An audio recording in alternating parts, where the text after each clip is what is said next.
পাকিস্তানের বিপক্ষে 5 ম্যাচের টি-20 সিরিজ সামনে রেখে 5 মে থেকে ক্যাম্প শুরু করবে বাংলাদেশ। পাকিস্তান সিরিজের আগে দুবাইয়ে দুটি টি-20 ম্যাচ খেলবে টাইগাররা। সে লক্ষ্যে 14 মে দেশ ছাড়ার কথা রয়েছে বাংলাদেশের। জাতীয় দলের পেস বোলিং কোচ হওয়ার দৌড়ে এগিয়ে আছেন শন টেট।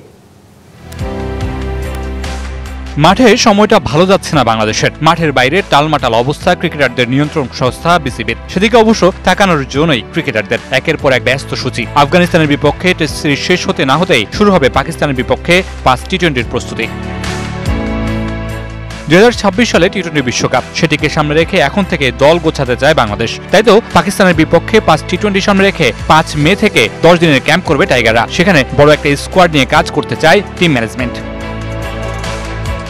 পাকিস্তান যাওয়ার আগে টাইগাররা যাবে দুবাই। 14 তারিখ দেশ ছাড়ার কথা রয়েছে শান্ত মিরাজদের। সেখানে আরব আমিরাতের সাথে 18 ও 20 তারিখ দুটি আন্তর্জাতিক টি-20 ম্যাচ খেলবে টাইগাররা। সেখান থেকে বাংলাদেশ 21 মে পাকিস্তান যাবে 5 টি-20 খেলার জন্য। সফর শেষ হবে 4 জুন। সবকিছু ঠিক থাকলে এই দলের সাথে পাকিস্তান সফরে পেস বোলিং কোচ হিসেবে দেখা যেতে পারে শন টেটকে।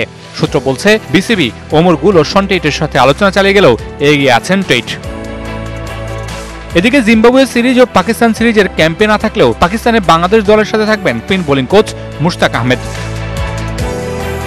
আনুষ্ঠানিকভাবে চূড়ান্ত না হলেও জানা গেছে পাকিস্তানের বিপক্ষে ঢাকায় 3 ম্যাচের ফিরতি টি-20 সিরিজের দিনক্ষণ 20, 22 আর 24 জুলাই মাঠে গড়াবে। যা আছে শ্রীলঙ্কা আর ভারতের বিপক্ষে 6 টি-20 ম্যাচ। আসন্ন এশিয়া কাপও হবে এই ফরম্যাটে। সব মিলিয়ে বিশ্বকাপের আগে ক্রিকেটের সংক্ষিপ্ত সংস্করণে ব্যস্ত সময় কাটবে টাইগারদের। Mamunur Rashid, DBC news, Dhaka.